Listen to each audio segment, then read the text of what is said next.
नमस्कार मित्रांनो, आपलं एम.एच. नॉलेज या चॅनलमध्ये हार्दिक स्वागत आहे. तर आज आपण पाहणार आहोत आजच्या 2026च्या चालू घडामोडी. चला तर मग आपल्या व्हिडिओला सुरुवात करूया आणि व्हिडिओ शेवटपर्यंत पाहण्याचा नक्की प्रयत्न करा. प्रश्न पहिला, गणितातील नोबेल पारितोषिक म्हणून ओळखले जाणारे एबेल पारितोषिक 2026ने कोणाला सन्मानित करण्यात आले आहे?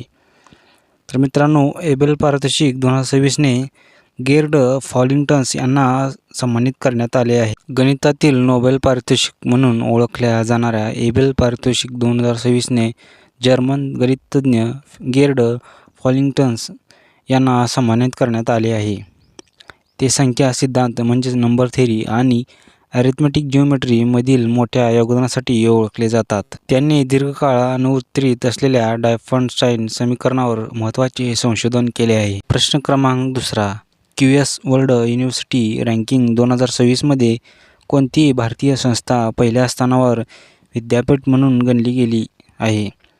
तर मित्रांनो, याचं बरोबर उत्तर आहे IIT दिल्ली, म्हणजे पर्याय नंबर ए. तर मित्रांनो, भारतातील पहिली संस्था म्हणून गणली गेली आहे. विद्यार्थी मित्रांनो, हा खूप महत्त्वाचा प्रश्न आहे. क्यूएस वर्ल्ड युनिव्हर्सिटी रँकिंग 2026नुसार भारतातील पहिल्या क्रमांकावर असलेली संस्था म्हणजे Indian Institute of Technology Delhi ही संस्था भारतात पहिल्या स्थानावर आहे.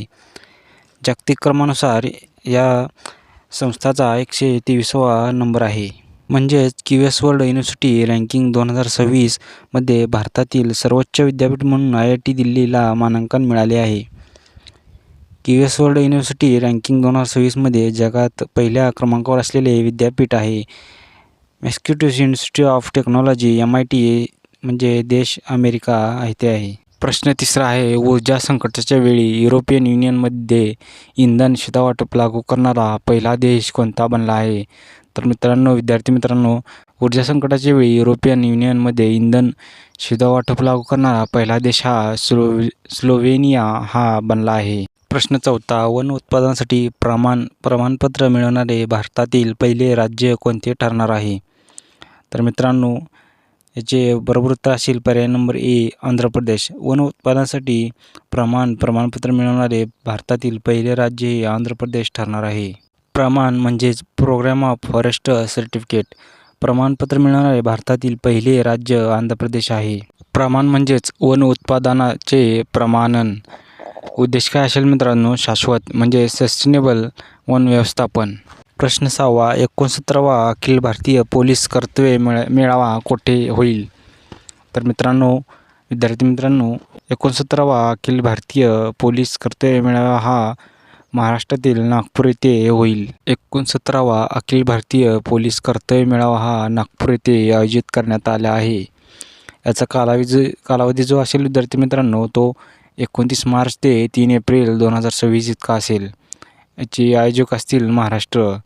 हा राष्ट्रीय स्तरावरील पोलीस स्पर्धा मेळावा असेल. प्रश्न 7वा, भारताने 2035पर्यंत एकूण स्थापित वीज क्षमतेपैकी किती टक्के क्षमता जीवाश्म इंधनाव्यतिरिक्त स्रोताकडून मिळवण्याचे लक्ष्य ठेवले आहे? तर मित्रांनो, विद्यार्थी मित्रांनो, याचे उत्तर आहे पर्याय नंबर सी, 60% लक्ष्य ठेवले आहे. तर मित्रांनो, विद्यार्थी मित्रांनो, चला याचा उद्देश काय जाणून घेऊया. याचा उद्देश असेल कार्बन उत्सर्जन कमी करणे, म्हणजे उत्सर्जन कमी करणे कार्बनचं. स्वच्छ ऊर्जेला प्रोत्साहन देणे. क्लायमेट टार्गेट्स पूर्ण करणे. प्रश्न क्रमांक 8वा, भारताची पहिली हेलिकॉप्टर लॉन्च ड्रोन प्रणाली वायुबाण ही कोणी सुरू केली? तर मित्रांनो, भारताची पहिली हेलिकॉप्टर लॉन्च ड्रोन प्रणाली वायुबाण ही भारतीय हवाई दल यांनी सुरू केली. भारतीय हवाई दल याने भारताची पहिली हेलिकॉप्टर लॉन्च ड्रोन प्रणाली वायुबाण ही सुरू केली. भारताची पहिली हेलिकॉप्टर लॉन्च ड्रोन प्रणाली म्हणजेच वायुबाण याचं नाव आहे, यांनी भारतीय हवाई दलाने सुरू केली आहे.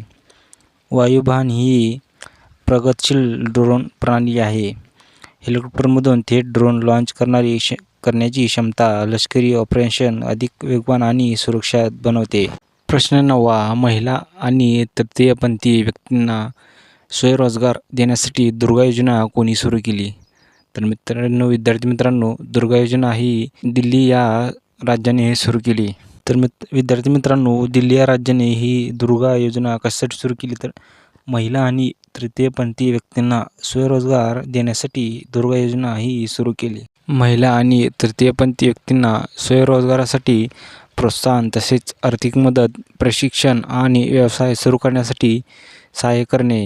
याचा उद्देश काय असेल विद्यार्थी मित्रांनो, तर आर्थिक सशक्तीकरण आणि समावेशन असेल. प्रश्न 10वा, अर्थ अवॉर्ड डे 2026 कधी साजरा केला गेला? तर मित्रांनो, अर्थ अवॉर्ड डे 2026 हा 28 मार्च या रोजी साजरा करण्यात आला. हा उपक्रम world wild fund of nature WWF द्वारे चालवला जातो. दरवर्षी मार्च महिन्याच्या शेवटच्या शनिवारी साजरा केला जातो. विद्यार्थी मित्रांनो, आजचे आपण चालू घडामोडीचे प्रश्न कव्हर केले आहेत. तरी पुढील व्हिडिओसाठी उद्या भेटूया. आणि आजचा व्हिडिओ कसा वाटला, चॅनलला सबस्क्राईब करा आणि आजचा व्हिडिओ कसा वाटला ते कमेंट करून नक्की सांगा.